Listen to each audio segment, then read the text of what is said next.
जी, weathering का rocks हमने कल शुरू किया और उसमें कुछ बातें भी डिस्कस हुई थी, चल रही थी। उसकी थोड़ी सी चंद, चूँकि बहुत इंपॉर्टेंट पॉइंट है वेदरिंग के हवाले से, मैं उनको जिक्र करना चाह रहा हूँ। सबसे बड़ा फैक्टर सूरज है। सूरज से रोशनी और हीट जो तीन सी आ रही हैं, अल्ट्रावायलेट लाइट आ रही है, इंफ्रारेड हीट लाइट आ रही है और विजिबल लाइट भी आ रही है। अब वेदरिंग का रॉक्स के हवाले से दोनों चीज़ें बहुत इंपॉर्टेंट हैं। रोशनी जब आके टकराती है चट्टानों से, पत्थरों से, उनको ये लाइट जो है टकराने के बाद हीट में कन्वर्ट हो जाती है। ऐसा क्यों होता है ये मेरा टॉपिक नहीं है, मैं एक्सप्लेन नहीं करूँगा इसको। सेकेंड, बजाते खुद हीट की इंफ्रारेड और हीट जो रेज होती हैं वो भी आती हैं, वो भी गर्म करती हैं। आपने फिजिक्स में पढ़ा होगा कहीं पे, किसी चीज़ पे जब हीट बढ़ेगी, गर्म किया जाएगा तो वो फैल जाएगी, एक्सपेंड हो जाएगी। Thermal expansion, I am sure कि आप इस टॉपिक से अच्छे तरीके से वाकिफ हैं। हीट थर्मल एक्सपेंशन का करती है। जब ये थर्मल एक्सपेंशन होगी, चट्टान फैल जाएगी, पहला स्टेप।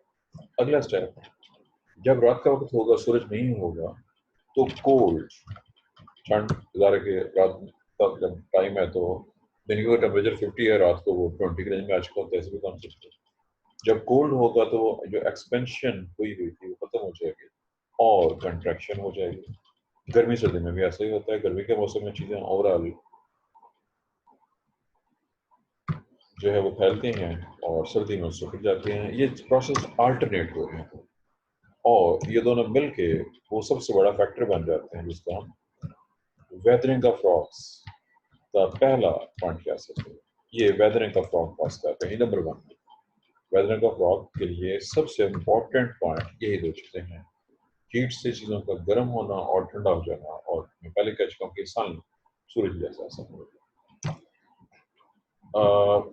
बड़ी चट्टानें टूट के आ रहे थे, उसके पहले पीसेस रहेंगे छोटे छोटे फ्लेक्स और फिर वो भी छोटे हो जाएंगे। सेकंड, मैं वाटर को रखा हूँ। वाटर किसी भी शक्ल में हो, वाटर की तीन शक्लें हैं। स्नो, आई एम श्योर आप सब जानते हैं स्नो क्या होती है, एक। नंबर 2 हेल, आप इससे भी वाकिफ हैं ये क्या चीज़ है। और नंबर 3 पे रेन की शक्ल में। ये तीन कुदरती शक्लें हैं पानी की। पानी इन शक्लों में नीचे आता है। मैं एक मॉडल बना रहा हूँ जी यहाँ पे, मॉडल में इनके वो जस्ट माई माई हाउस मुझे बहुत तंग करते हैं, चलता नहीं है जहाँ। ये एक चट्टान है,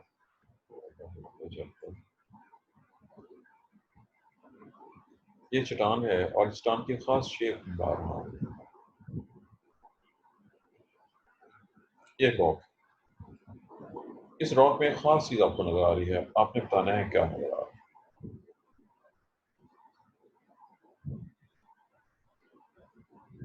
जी, ये रॉक है, इसके अंदर ये नेचुरल डिप्रेशन, तो कुदरती तौर पर रॉक ऐसे है कि इसके अंदर ये डिप्रेशन है। हम 2D में दिखा रहे हैं, ये डिप्रेशन 3D है। अगर हम ऐसे देख रहे हैं ऊपर से इसके लिए, ये चट्टान है, तो इसमें ये गहराई के अंदर ऐसे एक स्टॉक मौजूद है बड़ा सा। इसके अंदर तो जब बारिश होगी तो इसमें पानी इकट्ठा हो जाएगा। ठीक, अगर सर्दी का मौसम है, ये वाटर आ गया, अगर सर्दी का मौसम है तो ये पानी जम जाएगा। अब समझते हैं जब पानी जमता है तो क्या होता है। एक्सपेंड होता है, जी, पानी एक्सपेंड होता है और इस एक्सपेंशन का रिजल्ट ये निकलेगा जो मैंने आपके सामने ड्रा कर दिया है।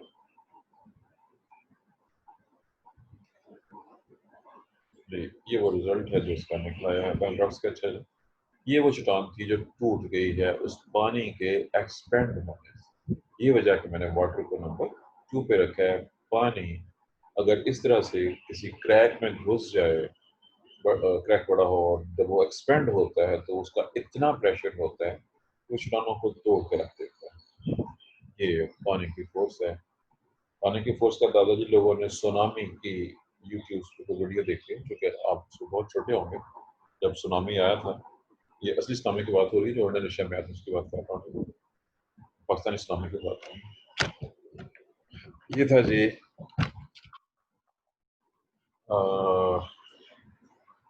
पानी कि किस तरह से चट्टानों को तोड़ देता है।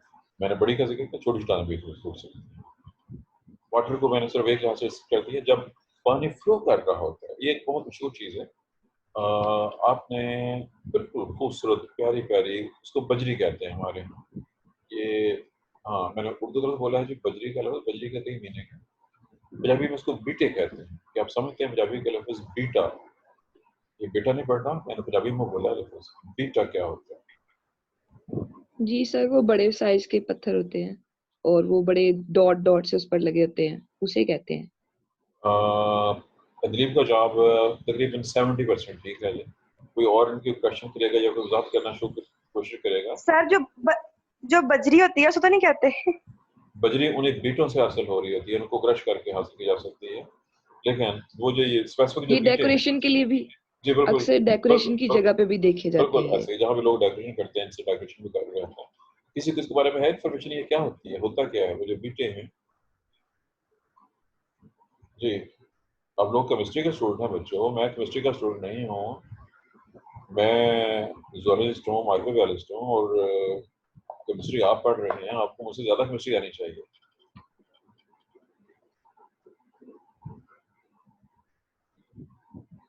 वो सवाल कल कहाँ होती है, सवाल जवाब देना बंद कर दिए हैं, नाराज तो नहीं हो गए?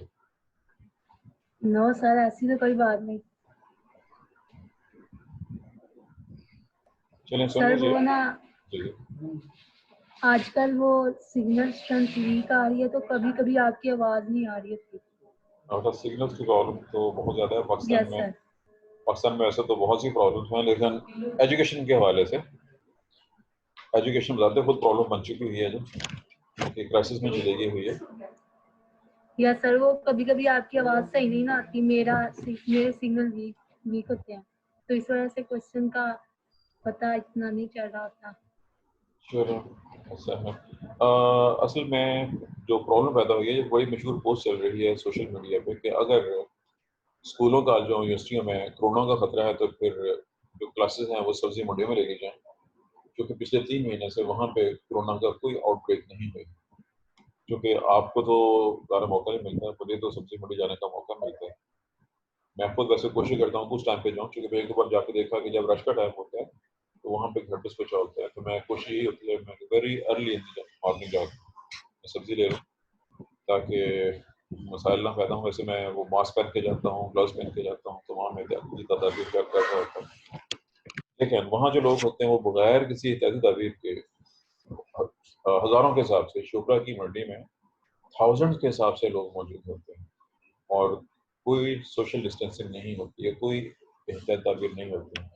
वहाँ पे कोरोना नहीं फैला। स्कूलों, कॉलेजों, यूनिवर्सिटियों में जहाँ पे बच्चे खासे खासे पे बैठे होते हैं, सर ऐसे लग रहा है जैसे एजुकेशन के लिए कोरोना रह गया। बिल्कुल ऐसे ही है। बहरहाल ये था जी, तो पानी के हवाले से बात हुई थी। जो ये पानी में बहुत ज़्यादा फोर्स होती है। ये फर्ज कीजिए एक दरिया है, मैं दरिया दिखा रहा हूँ, फर्ज करिए दरिया स्वात है सर जी। सर, ये बीटों की बात हो रही थी, आप इसकी कंपोजिशन के बारे में जी जी, बताने लगे मैं थे। देखने में उधर जा रहा हूँ, मैंने अभी दरिया साउथ का नाम लिया है। कितने लोग हैं जिन्होंने दरिया स्वात देखा हुआ है? आप में से किसी ने दरिया स्वात देखा हो? नो सर, नहीं देखा। जी मेरा माउस बड़ा काम कर रहा है, और ये बिल्कुल ऐसे ही चल रहा है जैसे पाकिस्तान चल रहा है। दरिया स्वात स्वात के आसपास, स्वात के इलाके में मौजूद है, काफ़ी लंबा बड़ा मशहूर दरिया है। अगर आप वहाँ पे जाएं, किसी भी पहाड़ी इलाके में जा सकते हैं जहाँ पे दरिया मौजूद हो, और आप वहाँ पे पहुँच सकते हैं। अब उस जगह पे पानी का फ्लो काफ़ी ज़्यादा होता है, चूँकि स्लोप है वहाँ पे। उस पानी के अंदर जो पत्थर आते हैं, ये पत्थर है, पत्थर पर के बड़ा यूं मीका छिपा, ये पत्थर है इसका। जब ये पानी में फ्लो करेगा तो होते होते एक स्टेज आएगी कि ये ऐसे हो जाए। अब देखिए कि इससे पहले ये इससे भी बड़ा था और भीगा छिपा था। ये होते होते इसमें चेंज आ रही है। ये आपके सामने ये रोल करते हुए पानी में ही रोल होता आ रहा है, रगड़ता जा रहा है, और होते होते ऐसे होता जा रहा है। जो बीटे हैं आपको बहुत छोटे साइज के लेके से काफी बड़े साइज तक मिल सकते हैं। अब ज़ाहिर है मैं स्क्रीन इतने बड़े बता नहीं सकता हूँ, और ये बहुत खूबसूरत गोल बैगनी मुख्तलिफ शक्लों में आपको मिल सकते हैं। और ये पानी में जो पत्थर थे, अब ये पत्थर कौन से थे? अभी अदलीब ने एक बहुत अच्छी ऑब्जर्वेशन, अदलीब इसमें कोई शक नहीं है कि बहुत मेहनत करती है हर चीज़ पे, और ऑब्जर्वेशन बहुत अच्छी है इसकी। जब आपको मौका मिले तो कभी बीटे को गौर से देखिएगा, आपको इसमें डॉट्स नजर आएंगे। अगर किसी स्टोन में आपको डॉट नजर आ रहे हों, ये मैं चूंकि यहाँ पे उन्होंने खाली स्टोन दिखाया है, मैं इस पर डॉट दिखा देता हूँ, और ऐसी चीज़ आपके घर से भी निकल आएगी। मैं भी बताता हूँ जी आपके घर में कहाँ हो सकती है, डिपेंड करते हो आपको शौक है कि नहीं इस चीज़ का। Actually it is granite, this is granite. क्या आप इस नाम से वाकिफ हैं कि नहीं? What is granite?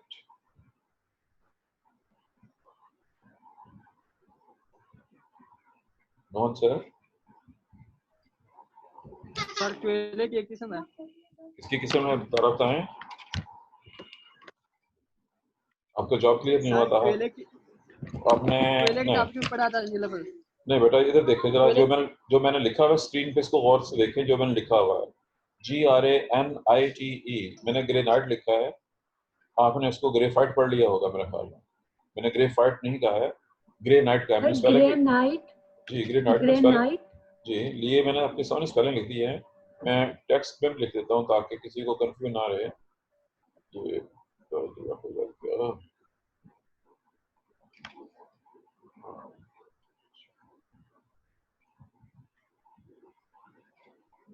ये लेंगे, मैं इसको टेक्स्ट में लिख देता हूँ ताकि कोई बात भी ना कहता जी कि हमें गलती लगी थी। ये ले जी सर? ग्रेनाइट जी। सर जी ये जी रोक किसी किस्म की रोक तो नहीं है? रोक सर ये इससे मार्बल है, मार्बल को कहते हैं। चलें, 2-3 जॉब आ गए हैं। वेल उस आप लोगों को चूँकि नॉलेज अभी कच्चा है ज़रा ज़्यादा, इसको पकड़ने की ज़रूरत है थोड़ी सी। चलें सुन लीजिए।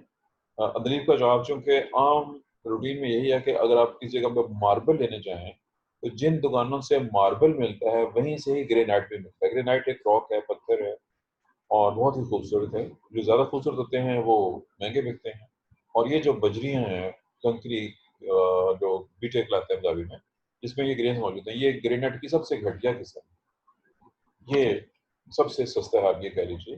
जबकि जो मार्केट में ग्रेनाइट मार्बल की दुकानों से मिलता है वो 1000 रुपये पर स्क्वायर फुट या इससे भी ज़्यादा महंगा हो सकता है। 1000 रुपये से 2000 रुपये तक इसकी रेंज हो सकती है। जो महंगे वाले ग्रेनाइट हैं वो बहुत महंगे हैं, और ये जो बहुत सस्ते हैं, लेकिन बहरहाल बड़े खूबसूरत हैं पत्थर ये वाले। और ये भी याद रखिएगा, जो ग्रेनाइट है ये मार्बल नहीं है। Granite is not marble. इसमें ग्रेन्स होते हैं, दाने चुक नजर आते हैं, इसलिए इसको ग्रेनाइट का नाम दिया गया होगा।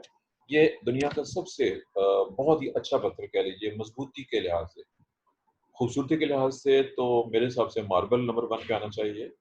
याद रखिए कि मुख्तलिफ लोगों की पसंद मुख्तलिफ होती है। मैं ज़्यादातर पर मार्बल को बहुत पसंद करता हूँ। बहुत से लोग जो सिरेमिक टाइल्स लगवा रहे हैं घरों में, और समथिंग हमने बहुत बड़ा मार्का मार दिया है।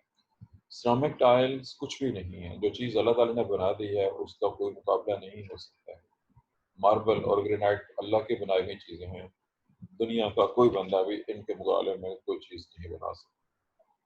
बहरहाल ग्रेनाइट पत्थर था जी, और ये कैसे बना है ये मैं आपके सामने, अब जब ये गुजर रहा है, गिरगड़ खा रहा है, इसमें से जो चीज़ निकल रही है वो उसमें से रेत के ज़र्रे निकलेंगे, छोटी छोटी कंकरियाँ निकलेंगी, रेत के ज़र्रे बनेंगे, और उनसे आगे टूट टूट के फर्दर सिल्ट और क्ले बनने का अमल।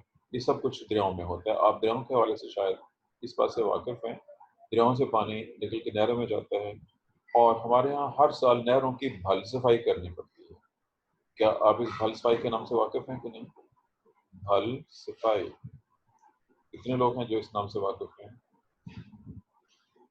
वो जो भल होती है वो सिल्ट होती है, वो जो इसी तरीके से रेत के मज़ीद ब्रेक डाउन होने से सिल्ट की शक्ल में वो कन्वर्ट हो जाती है, बारीक दरमियानी छोटी वाली रेत के लिए। बहरहाल ये था जी, मैंने पानी का जिक्र कर दिया, किस तरह से पानी भी चट्टानों की तोड़ फोड़ में हेल्प कर रहा है, वेदरिंग और मिट्टी बन रही है। क्योंकि पहले स्टेप में कंकरियाँ, पत्थर की छोटी छोटी कंकरियाँ बन रही हैं, उनसे आगे रेत बन जाएगी, और आखिरकार वो सिल्ट तक जा पहुँचेगी। सिल्ट मिट्टी का हिस्सा बन जाएगी, रेत भी मिट्टी का हिस्सा होती है।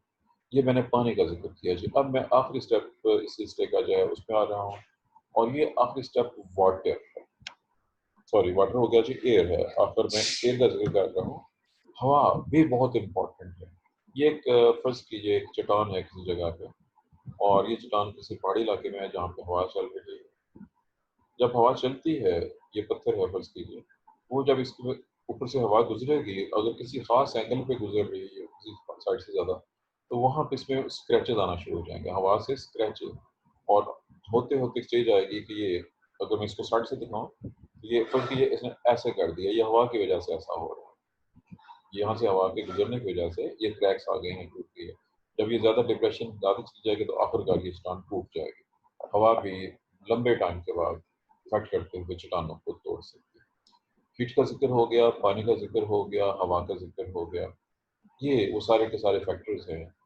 प्लस वो फैक्टर जो बंदों ने मजीद आगे कर दिए हैं। एक लफ्ज़ मैं बस लिख के देता हूँ, अगर आप कहीं इधर लिखता हूँ, एसिड रेन से हर बच्चा वाकिफ। सब लोगों ने एसिड रेन का नाम सुना होगा, इससे तो आप अच्छी तरह से वाकिफ हैं एसिड रेन क्या होती है और क्यों होती है। ये एसिड रेन जब ऐसी चट्टानों पे गिरती है जो कैलकेरियस हो, केमिस्ट्री का टॉपिक है, दुनिया में कैलकेरियस चट्टानें बहुत ज़्यादा हैं। ज़मीन के ऊपर कैलकेरियस रॉक्स बहुत ज़्यादा हैं। ये पॉइंट मैंने 3 बार आपके सामने कह दिया जी। Calcareous spelling of calcareous. अब कैलकेरियस रॉक्स चूंकि दुनिया में बहुत ज़्यादा है, जब इनके ऊपर एसिड गिरती है तो उनको वो बहुत तेज़ी के साथ ब्रेक डाउन कर देती है और डीकम्पोज कर देती है। एसिड रेन में एसिड होता है, डाइल्यूट एसिड किसी भी कार्बोनेट को जो है इफेक्ट करके इफेक्शंस काज करता है, तो CO2 निकलती है और वो चट्टान टूट-फूट का शिकार हो जाती है। ये है जी वो चंद एक फैक्टर जिनका ताल्लुक है नेचुरल दुनिया के साथ, प्लस एनिमल्स और प्लांट्स। अब एक और तस्वीर जैसे यहाँ बनाई थी मैंने, ये एक पत्थर है जी, और इस पत्थर के ऊपर ये एक चट्टान है फर्ज कीजिए, इसमें छोटी मोटी दरारें हो सकती है। यहाँ पे एक थोड़ी बहुत मिट्टी इकट्ठी हुई और एक पौधे की रूट्स इसके अंदर आ गई, ये प्लांट्स ग्रो हो गए। अब इस प्लांट की रूट्स में भी इतनी पावर होती है कि वो छोटी मोटी चट्टानों को ब्रेक कर देती है विद टाइम, टाइम के साथ साथ ऐसा होता है। ये रूट्स हैं जी जो ब्रेक डाउन काज कर सकते हैं। ऐसे ही मैं कुछ एनिमल का नाम ले रहा हूँ। अब लोगों ने squirrel, I am sure squirrel से वाकिफ हैं, व्हाट इज स्क्विरल? जी सर, गुलहरी को गुलहरी कहते हैं। जी बिल्कुल ठीक है जी। स्क्विरल चूहे, स्पेलिंग में गड़बड़ हो सकती है, स्पेलिंग में कोई दावा नहीं किया जी, मेरी स्पेलिंग बहुत अच्छी है। ये मे भी स्पेलिंग मिस्टेक हो, लेकिन बहरहाल मैंने स्क्विरल लिखा अपनी तरफ से। स्क्विरल, इसमें गालिबन आई मिस हो गया है जी। स्क्विरल हो गई, इसके अलावा रैट्स हो गए, बहुत से और एनिमल ऐसे हैं। ये रैट्स का बन गया ऐसे एनिमल जो ज़मीन को और पत्थरों को उनको खोद के खुरच के उनके अंदर बिल बना के रह सकते हैं और वो भी चट्टानों की तोड़ फोड़ कर सकते हैं। मैंने तमाम फैक्टर्स जिनका ताल्लुक वेदरिंग ऑफ रॉक से है डिस्कस कर दिया है। जहाँ पे एनिमल्स का फीसिस और यूरिन पड़ा हो, एनिमल्स का यूरिन और फीसिस, ये दोनों चीज़ें भी केमिकली बड़े एक्टिव होते हैं। जब ये डिकम्पोज हो रहे होते हैं तो ये भी इफेक्ट करते हैं, और इफेक्ट क्या करते हैं कि डिकम्पोज करने में मदद देते हैं चट्टानों को, और चट्टानों की तोड़ फोड़ का अमल मज़ीद इफेक्टिव हो जाता है और हो जाता है। ये वो सब चीज़ें हैं जी, वो तमाम फैक्टर्स हैं जो कि मैंने डिस्कस किया आपके सामने, जो कि इन्वॉल्व हैं वेदरिंग ऑफ रॉक्स में, चट्टानों की तोड़ फोड़ में। मैंने सिर्फ एसिड रेन का जिक्र किया है और कुछ एनिमल्स का सिर्फ नाम लिया है। ये टॉपिक बहुत डिटेल से है, लेकिन हमें इतनी डिटेल में जाने की जरूरत नहीं है, क्योंकि आपके पेपर में इतना डिटेल वाला क्वेश्चन कभी नहीं आया हुआ है। जो आप तहसील में तो बहुत छोटे छोटे क्वेश्चन पूछेंगे। हमारे पास सिर्फ 3 मिनट का टाइम बाकी है जी। अगर आपकी तरफ से कोई क्वेश्चन है, सॉइल फॉर्मेशन है, इन चीज़ों के हवाले से, तो आप पूछ सकते हैं। मज़ीद फैक्टर भी हैं। ये पहाड़ी इलाका है, ये मैं पहाड़ बना देता हूँ। पहाड़ी इलाकों में जब ज़लज़ला आता है, लैंडस्लाइडिंग होती है, तो उस वक़्त चट्टानें, पत्थर ऊपर से नीचे ग्रेविटी की वजह से आना शुरू हो जाते हैं। जब चीज़ें ग्रेविटी की वजह से नीचे की तरफ आएंगी, वो भी रोल करती रहेंगी और मज़ीद पत्थरों को भी वो इफेक्ट करेंगी। और उनके टूटने के चांसेस और ज़्यादा हो जाए। ग्रेविटी एक, और उसके साथ साथ वो फैक्टर जैसे ज़िल्ज़ला है, ये भी ऐसे फैक्टर हैं जो कि इसमें हेल्प कर रहे हैं, चट्टानों की तोड़ फोड़ में हेल्प कर रहे हैं, और इस वजह से मिट्टी के बनने का वो मुसलसल जारी रहता है। बड़े बड़े पहाड़ टूट के छोटे हो जाते हैं। पहले कुदरती हो रहे थे, आजकल इंसानों ने ऐसा काम करना शुरू कर दिया। ये टॉपिक चूंकि अब टाइम थोड़ा है, पूरा नहीं हो सकेगा। आप में से किसी का शाहकोट या चिन्नौट से कोई ताल्लुक हो, सांगला हिल से ताल्लुक हो? किसी ने शाहकोट देखा हो, सांगला हिल देखा हो, या चिन्नौट का इलाका देखा हो? पूरी क्लास में सर से कोई? चिन्नौट का इलाका देखा हुआ है। चिन्नौट के आसपास के इलाकों में आपने पहाड़ देखे होंगे? कच्चे हैं सर, पहाड़ियाँ सर। हाँ जी, देखे हुए हैं ना? चले जी सर, जहाँ पे चाइना ने खुदाई भी की, चले चाइना ने ठीक खुदाई भी की है सर। ठीक है, चिन्नौट हो गया जी। उसके बाद आ जाएं, मैंने बाकी दो जगहों का नाम लिया है।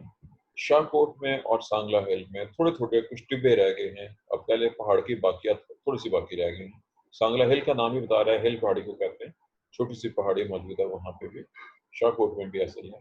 ये एक बहुत बड़ा पहाड़ था ज़माने कदीम में, आहिस्ता आहिस्ता ये घिस के, इसी वजह से जो हम जिक्र कर चुके हैं, चट्टानें, पत्थर, पहाड़ टूटते फूटते रहते हैं और छोटे। अब चिन्नौट 16 साइड पे वो अभी तक जरा ऊंचा है, बड़ा है, बाकी जगहों पे वो बहुत छोटा और ख़त्म हो चुका, दरमियान से वो ख़त्म हो चुका है। ये इस इलाके में ये इकट्ठा था, ये एक्चुअली शाहकोट, सांगला हिल, चिन्नौट ये सब जुड़े हुए थे उस पहाड़ी के ज़रिए, लेकिन वो पहाड़ी आहिस्ता आहिस्ता ख़त्म हो चुकी है दरमियान में से, और सिर्फ कहीं कहीं पे उसकी बाकियात बाकी रह गई, और जो बाकियात रह गई हैं उसको हम तोड़ फोड़ के उससे वो बजरी बना रहे हैं, कंक्रीट जो सड़कों पर डाली जाए। बहरहाल ये थे जी कुछ टॉपिक्स, और ये टॉपिक वैसे बहुत लेंथी है, मैं पहले कह चुका हूँ, लेकिन मेरे ख्याल में हमने काफ़ी डिस्कस कर लिया है। आज चूँकि फ्राइडे है जी, तो 9:30 हो गए हैं, टाइम इज़ ओवर।